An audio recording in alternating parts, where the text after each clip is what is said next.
Ladies and gentlemen, welcome to the program. What does the program mean? Wasn't a program the kind of thing they gave you whenever you, showed up at the opera? You got your program, or you went to a play, and they gave you the program, and you're like, oh, here's a program.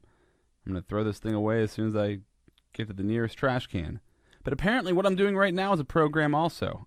It's mind-blowing. I know I can't really comprehend it myself. Hey, I'd like to just inform everybody out there, if you're listening to this episode, to follow your passion, follow your art form, whatever it is. If you have a thing that you love to do, if you have a thing that, keeps you up at night, something you're super passionate about, that you work on all the time. Maybe you don't work on it all the time, but you think about it all the time, and you think all the time, like, man, I should be working on that thing that I love to do all the time. We all have that thing inside of us. All of us has one of those things that we're like dying to work on, or we are working on, or maybe we've made it our career at this point in time. I'm amazingly proud of you if you have made it your career.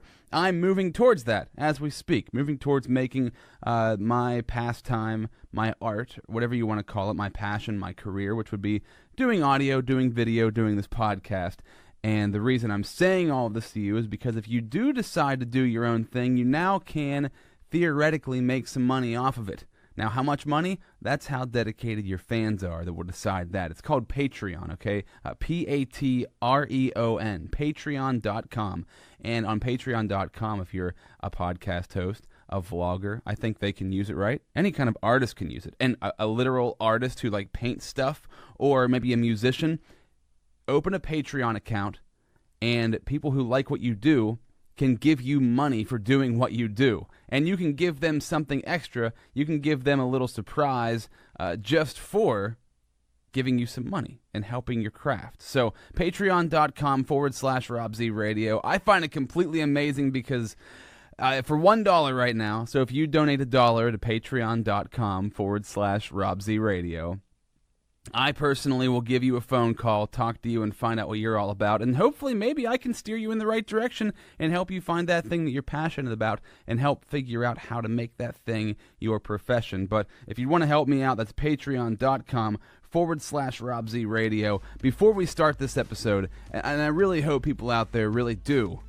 start doing something like that with themselves. Start following your passion, chasing it down, and making it happen. One person I know who has followed their passion and made it their career is my boy Alan Coble. So Alan Coble runs Sports Evolution, 2900 Plank Road in Altoona. All right, so Sports Evolution is where I have been learning for the past year Gracie Brazilian Jiu-Jitsu. Alan's a purple belt. He's also certified in CrossFit levels 1 and 2. He does youth martial arts. He's a certified personal trainer, certified strength and conditioning specialist. If you want to find out what he does, if you want to see images instead of just hearing me talk about it, go to sportsevolution.net, or on Facebook and Instagram, it is Leading Athletes. All right, Leading Athletes on social media. That's Alan Coble, Sports Evolution, super passionate about what he does. And also super passionate is Aaron, who runs Harlequin Pepper Yoga, 320 Allegheny Street in Hollidaysburg, Pennsylvania. So right now, if you like yoga or you've never taken yoga before, I'm telling you right now, it will change your body. It'll change your mood. It'll put you in a better mood. It'll put you in a happy place. I'll say it like that. And that's kind of what Aaron does. HPY, happy, Harlequin Pepper Yoga. Use the discount code word RobZ, and you'll get 1 month free toward a 6-month or a year membership. No lie, 1 month free toward 6 months or a year. Harlequin Pepper Yoga in the App Store or Google Play. For a full schedule, a complete list of classes with their descriptions, go to the App Store or Google Play. Find Harlequin Pepper Yoga. Yoga can change your life. That's a real statement. That's a true statement. And I would not just throw that around. You don't throw around a comment like that just for the hell of it. It will change your body. It'll change the way you think about your body and the way your body works. So make sure you check out Harlequin Pepper Yoga. But right now, we're going to, I guess you could say, get a little deep today. We're going to get a little theoretical, but it's going to be a good thing. So let's rock this. Rob Z Radio.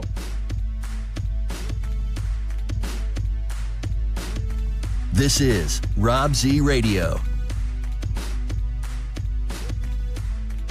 Now, as we start this episode, I was at Ty Lopez's house. If anybody follows social media, if you know anything about YouTube, social media marketing, Instagram, Facebook, Snapchat, Twitter, Ty Lopez is all over it. So Ty lives in Beverly Hills, California.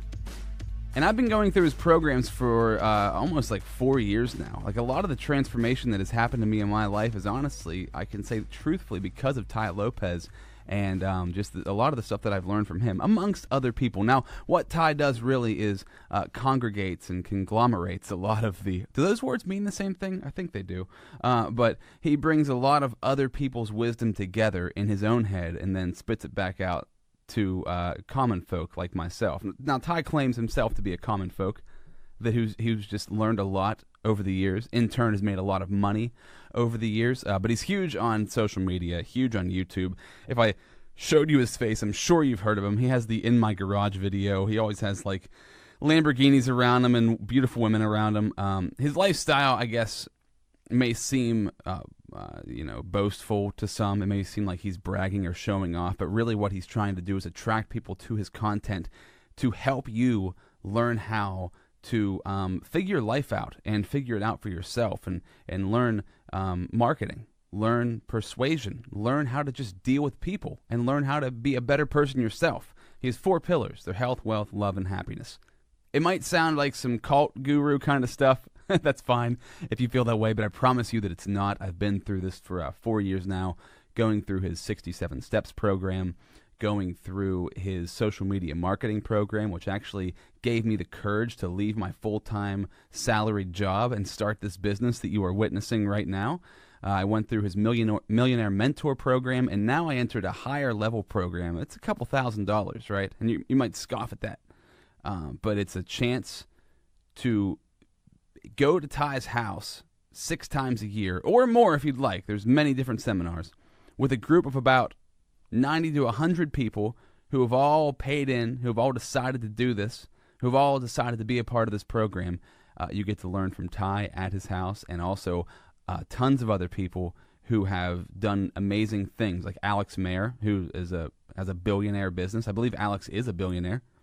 Brandon Hampton was another guy that I learned from there, who was a social media marketer. He helps celebrities do their social media. He's been in the game for a long time. If you look up just money on Instagram, that's Brandon. So he's been in the game so long that he actually has the Instagram handle money. You have to be in social media for a long time to have that handle. Seriously, if you know anything about how fast domain names and stuff like that and usernames can be taken up, that's craziness. That's wild. But what I did was I had been in three of Ty's programs. By the way, that's T-A-I, Lopez, T-A-I-L-O-P-E-Z. And I signed up for this recent program, which you kind of have to be accepted into. Like, you have to be able to prove that you're making a certain amount of money, and you have to be able to prove that you're on the track that would, the right track, I guess. You're not ripping people off. You're not using a business model that's not necessarily kosher or necessarily legal, or I guess, how could I say it exactly? You have to make sure to get into the program that you're, following this step-by-step process to make your life better and build a business that's going to obviously make you more money, but make the world a better place. And I felt like I had to do it. I was afraid to do it. I was worried to do it. It's paying a lot of money, dropping it down, and I have always heard from Ty, from the people that I've learned through him, and just from other people that I've experienced throughout my life, that in order to make money, you've got to spend money. And whenever you start a business in the first couple of years, the amount of money you make extra on top of your living expenses, you should reinvest back into that business to make it even stronger. So that's exactly what I did. I didn't reinvest all the money that I made, but I reinvested some of the money that I made back into the business by joining this year-long program. So yeah, there's a private Facebook group attached to it. I don't need to go too much into the group, I guess. I just wanted to let you know where I'm coming from and the reason why I was at Ty Lopez's house in Beverly Hills just a couple of weeks ago. And I'm going back again on August 3rd. There's a seminar, and August 5th there's another seminar, and I'll be there for that. And I think that the word networking gets thrown out around a lot. People just like roll their eyes when they see the word networking, and I do too. Hey, we have a networking event coming up. You can come network with other entrepreneurs. It's like, oh God, I got to talk to more people. I have to pretend to have good conversation with more people, or I have to go promote my business, and I have to look my best. And there's a bunch of different things that come into your brain when the word networking comes up, right? At least for me, like it just, not a lot of it's positive. If it was just called communicating or meeting new people or finding out about other people, learning about others, maybe that would be the best way to put it, because that makes it a little less businessy, a little less salesy, and I think it just makes you feel more comfortable about going out and just talking to random people that you've never met before. So I've done a few personality tests. Just to start here, let's just throw some personality tests out there that would be great for you. You can do free ones online. There's a free Hexaco personality test. Try that, Hexaco, Hexaco. The Dark Triad is a great one. Dark Triad personality test. That's a really cool personality test. Check that one out. I think you have to pay for DISC. That's DISK. You can do the DISC test. You can do Myers-Briggs, the Attribute Index. There's a bunch of the different ones out there. Ty Lopez even has his own that he's brought together a bunch of different personality tests and built his own personality test that he feels works the best for him and his lifestyle. And that's, you can find that at tylopez.com/quiz. So there's a bunch of different ones, and they're interesting, and they really are true unless you try to lie or screw with the system. But if you're really trying to find out what you're like and what your personality is about, it will show you. And the reason I'm bringing all this up is because I did it, and I'm 60% introvert, 40% extrovert. Now, anybody who's followed me in radio for a long time might be like, you're an extrovert? Like, that seems so bizarre. But yes, I am. If I was left to my own devices and didn't listen to other people and study what was the right and wrong things to do, I probably would never leave my house. I probably would just be I wouldn't be a hermit, but I would keep to myself a lot, because I tend to really gravitate towards keeping to myself, being by myself, working by myself, talking to myself in my own head. That's just my personality type. And it's nice to have a personality test and take it and then see, like, oh, okay, these things I've thought about myself, I am actually that way. But then also to learn that there's things about you that you thought were different when it turns out they actually aren't. We'll get to that here in a little bit. But try those personality tests. But going there for the networking was interesting because I am an introvert. So walking up and talking to random people that I've never met before, who I know all make good money, because if you're in this program, you have to make a certain amount of money, and I'm sure a lot of them made a lot more than me. Out of the 50 or 60 that were there at this event, I bet like 80 to 90% of the people made more money than me, which is very humbling. And that's an important part, is to be humbled, right? Let yourself be humbled by situations, by people. I was nervous going in there. I was very nervous because I don't fly very often. I don't travel all that much. I don't leave. I live in Altoona, Pennsylvania. I very much am a creature of habit. So that was getting me out of my comfort zone. And I don't meet like higher up people, right? I meet some people that are above me, but a lot of people are on my level, or maybe below, or maybe a little bit above me, you know, as far as like where you're at in your life. And I don't just mean like how much money you have, but I just mean like, are you happy in your job? Do you have a happy home life? Are you healthy?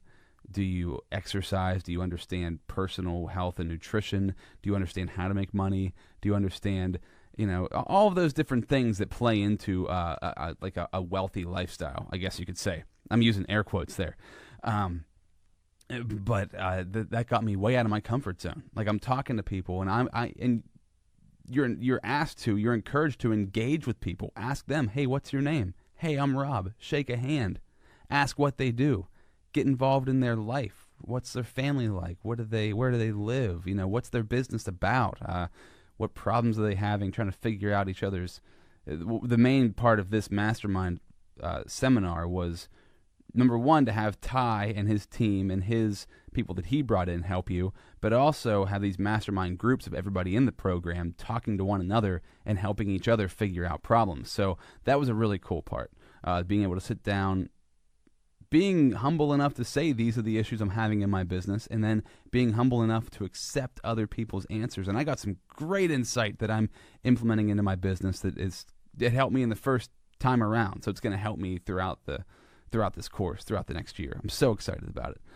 If you can find anything like this for you in your life, do it. Whether it's this course that I'm talking about right now or any other course, like get involved and meet with people and get out of the comfort zone, man, because that's scary. Asking people questions can be scary.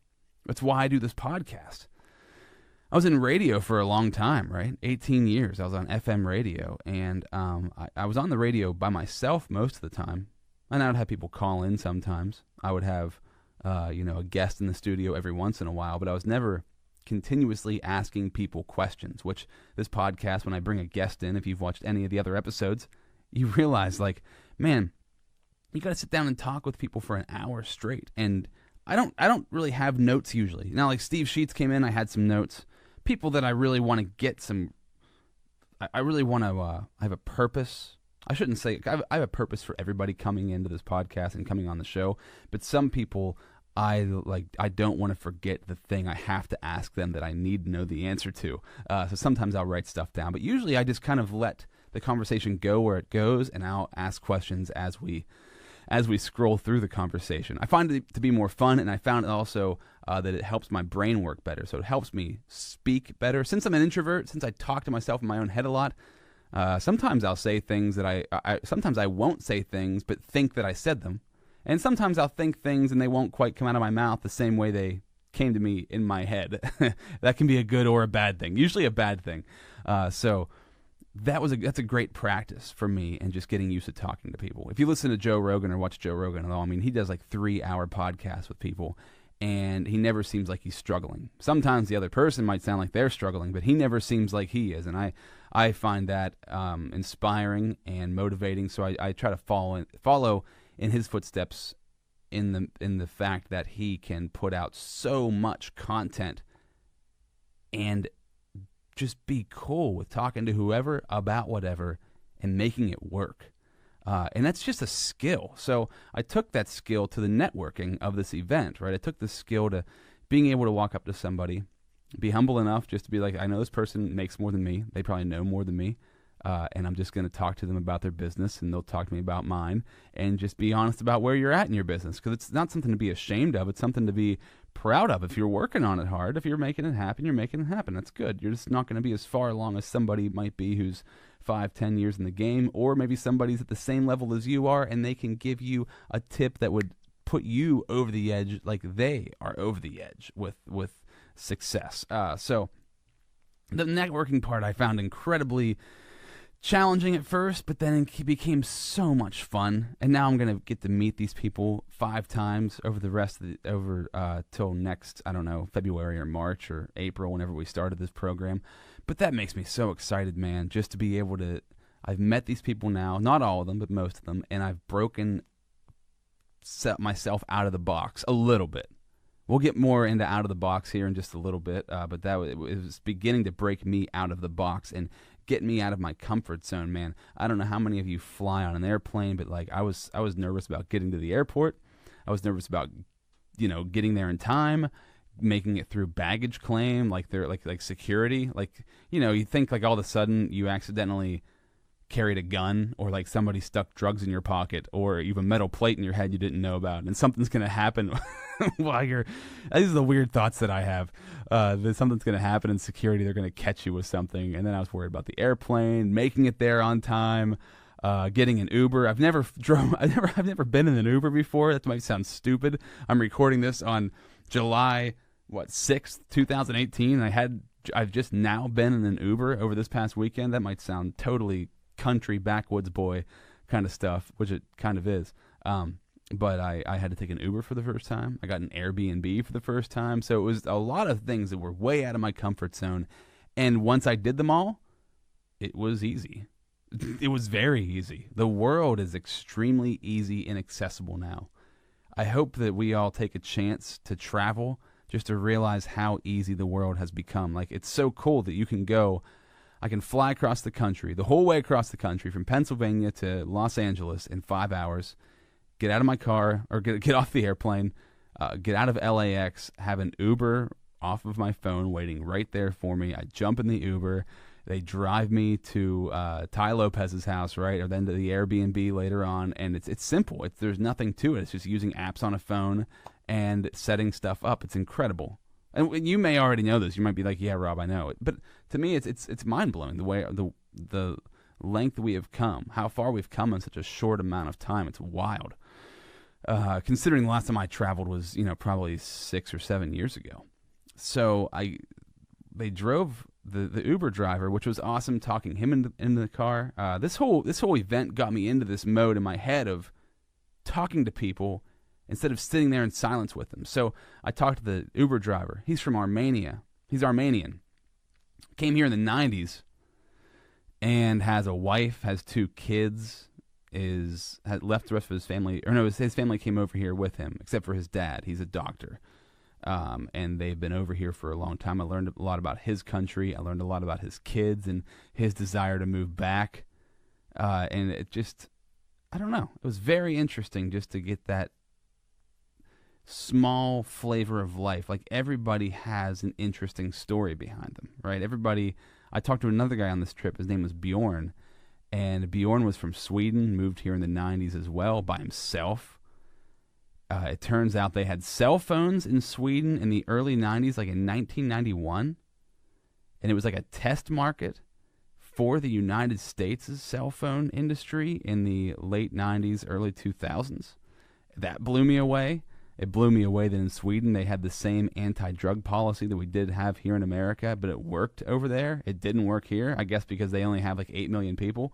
But it's just interesting to learn about other people's lives. So they roll me up in the Uber right to Ty Lopez's house. Like, they literally rolled me up in Beverly Hills. There's a line of people outside of his house. People are dressed to the nines. Some people are dressed down.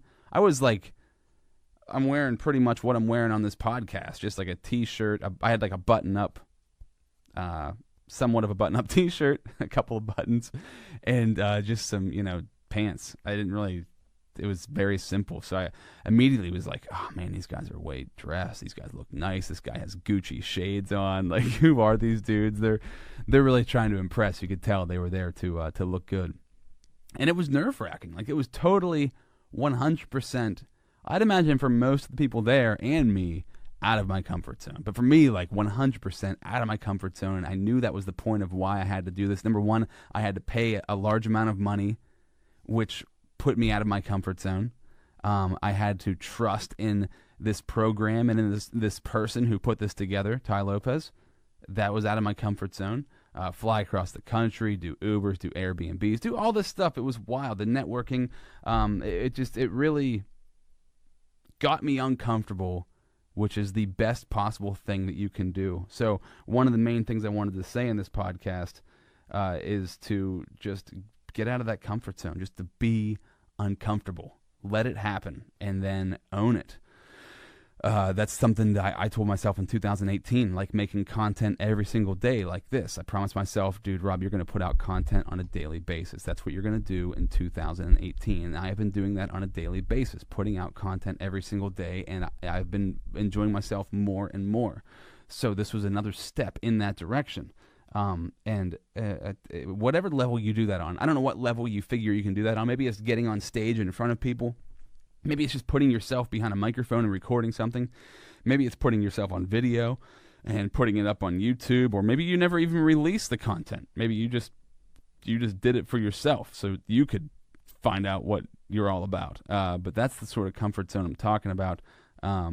Whatever's uncomfortable for you. I don't know. All the things that I just named were things that were uncomfortable for me at some point in my life, and I pushed myself to get past it. You're never going to grow if you don't, and you're never going to be happy if you don't break out of that comfort zone. So give it a shot, all right? Get uncomfortable. I know uncomfortable hurts. It's painful. Like, pain and fear, right, are seen in our society as very bad things. We gravitate towards comfort.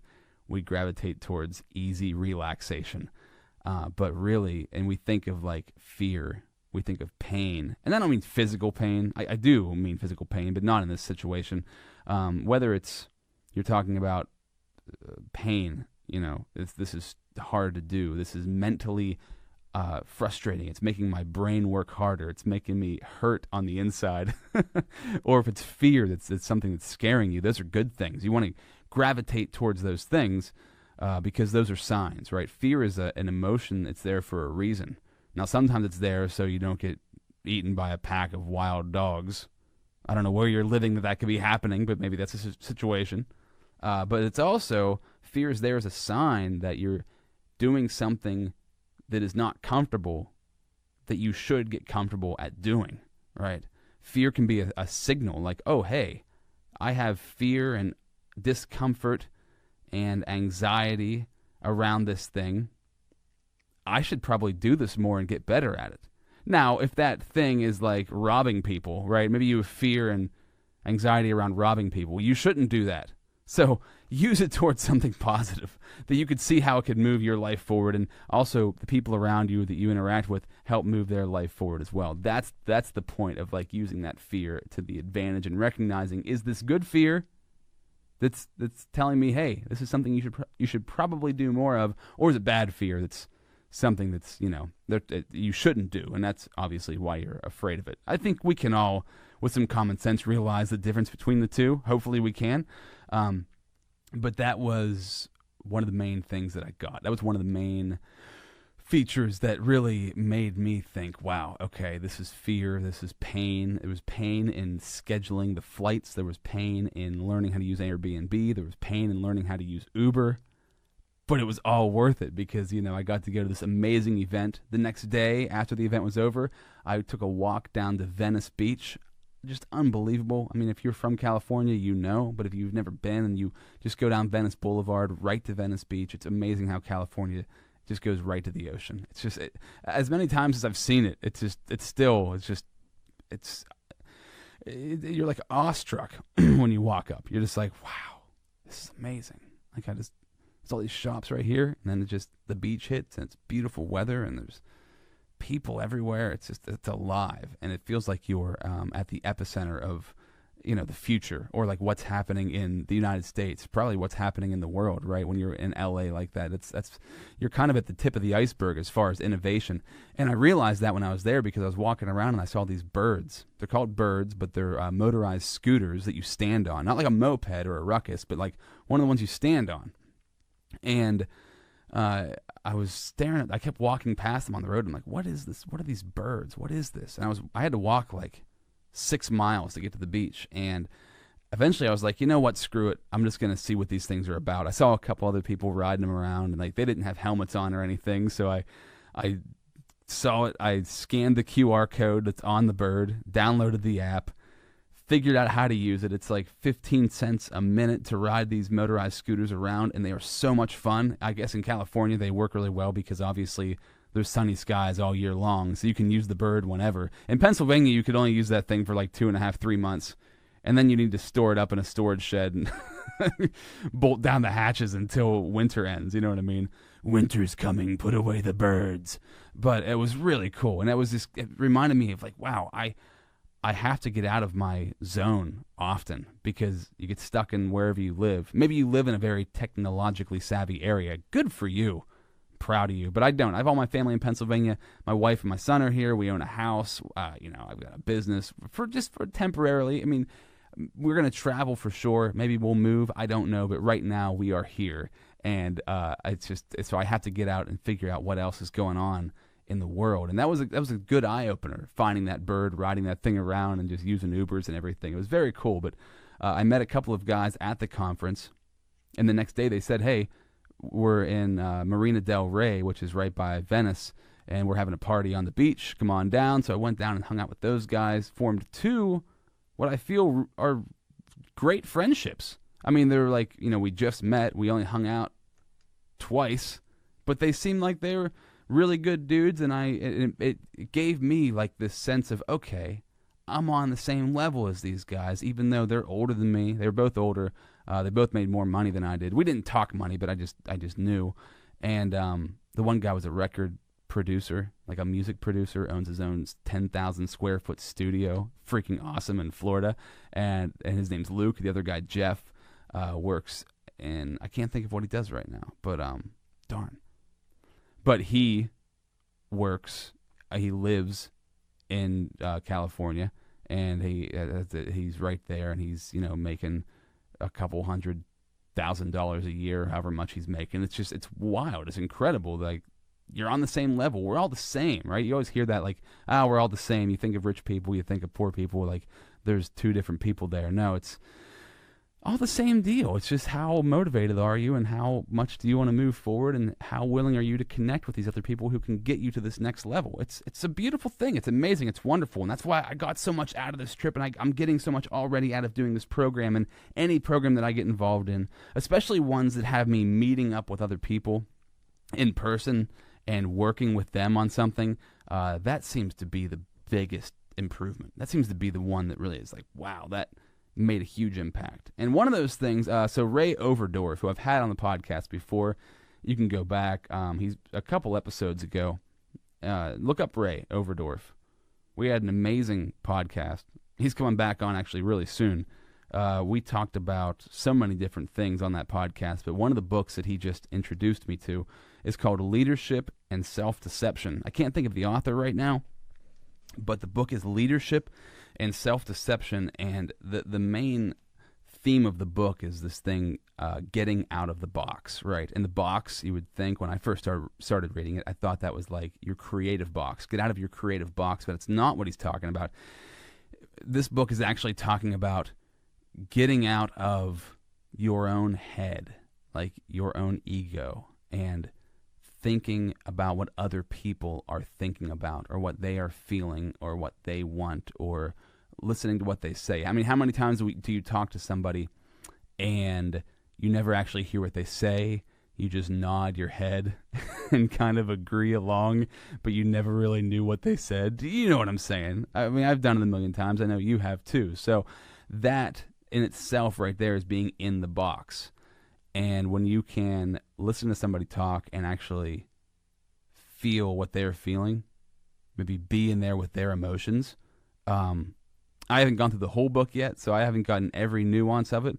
But from what I've learned and what I've gotten out of it so far, it's basically just talking about that. I mean, it's a lot of information around one thing, and that is we don't realize a lot of the times that we treat people as objects and not as people. And you're going to say to yourself, as I say that, well, I know that I treat people like people. I would never treat somebody like an object. I thought the same thing. And I took this personality test that told me, I believe it was the DISC test or the attribute index, one of the two, told me that I treat people like objects and not like people. And I was like, that's not true.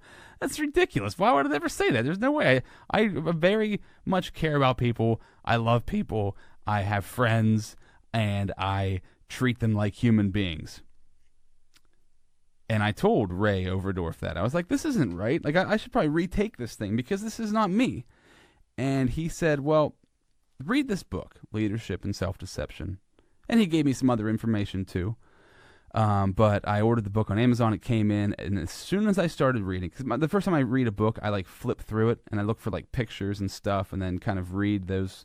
If there's like graphs or images or whatever, I usually cover that part first. And just through doing that, just through covering those graphs that were in there and reading some of the info that was attached to it, I already was like, wow, this book is going to be able to really help me see myself as I actually am. Because I'm self-deceiving. We all self-deceive ourselves every day, tons of times. It's not some terrible thing. It's not something you should be like, oh no, I have to fix everything about myself. It's not quite like that. Maybe some people do need to fix a lot of things about themselves, but it's just an eye-opener. It was a big-time eye-opener, and it's helped me. And this has just been over the past week, right? It's helped me in conversations with my wife to be tuned into what she's saying and why she's saying what she's saying and what her feelings are behind all of that. It's opened my eyes up, and that was something, I guess, when I connected with people at this event in Beverly Hills, or just in general, when I have them on the podcast, I always think of examples like the podcast, because when I have people on here, we have headphones on and we're having a conversation, I am dialed in to what that person is saying 100%, and I am paying attention to them, and we are having a conversation, and I have to be an active listener. And that's getting out of the box, jumping out of the box, listening to that person and being able to hear them, really hear them, and understand them. And if you can get out of the box like that, like, God bless, because it's difficult. And if you're looking for like somebody who can show you this sort of stuff, I mean, Ty Lopez, the ironic thing was I was at that seminar with Ty. The Wednesday before I left, Ray Overdorf had introduced me to this book, Leadership and Self-Deception. At the seminar, Ty actually brought up the book, and then I got home from LA and it was in the mail. So I started reading it immediately on like 2 hours of sleep. And it immediately like clicked. So sometimes you need those click moments, and that was one of those that like a chain of events happened that was like, wow, okay, this is something that this is going to give me what I need, and it did. So if you can find that sort of stuff in your life, and here's I guess the overall message here is, when you get yourself out of that comfort zone, when you do those things that, you know, might be expensive, might be challenging, might be scary, might make you a little fearful, when you do those things and they're geared towards moving you in the right direction, then these epiphanies will come. And for me, one of the epiphanies was this out-of-the-box concept, and it all pieced itself together. And I could say that all happened over the span of 2 or 3 or 4 days, but really it's been the span of 4 years since I started going down this journey that has got me here today. So hopefully, listening to this, you got something out of it. Hopefully you dug this, and it was something that made you kind of nod your head. Maybe you were like, wow, okay, thanks, Rob. That makes sense. And maybe give you a little insight into my life as well, because I think that's super important for us to share those sorts of ideas. Now, I got a shout out to the Clay Cup. So talk about inspiring people who follow their passions, who get outside of the box and do new things. Sarah Vogel, who runs the Clay Cup, she's amazing. It's 1304 11th Avenue in Altoona.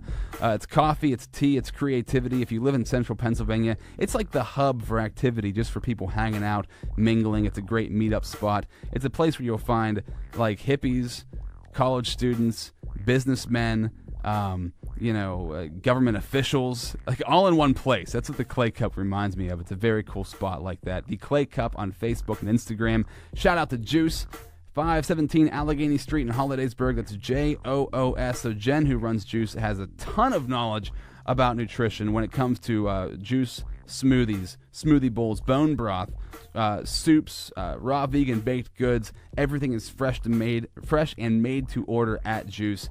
And also, speaking of fresh and made to order, all made in-house, all the research done in-house, all products created by 2 people, Stephanie Height and her husband, Andy, and their Trade Secrets, 1223 13th Avenue in Altoona. So Trade Secrets sells sugar scrubs, bath bars, all natural deodorants, bath bombs. My son had the Incredible Hulk bath bomb. He loved that thing, dude. We dropped it in the tub. The whole tub turned green. He thought it was the coolest thing ever. Lip balms, whip body butters. That is Trade Secrets. Secrets in Trade on Facebook, and Trade Secrets _skincare on Instagram. Thank you so much for listening to this episode, Zebras. My Zebras, I really appreciate you being a part of the podcast. If you ever want to help out, patreon.com/RobZRadio. If you do donate that $1, I will call you personally and we can chit chat about whatever. Maybe you're awesome. Maybe you could end up on the podcast. How cool would that be? But if you have anything you want to say about this episode, if you want to chime in, if you just have a business that you want to promote, if you want to be a sponsor on here, if you want to come on here and talk about what you do with your life, maybe you have something impactful to leave on the world, or maybe you just want to screw around, you can always message me on robzradio.com. On the right-hand side, it says contact. You can hit me up there. Find me on any of my social media platforms, which are all tied in to robzradio.com. And my Zebras, I will talk to you next time. Peace out. This is Rob Z Radio. That's brutal.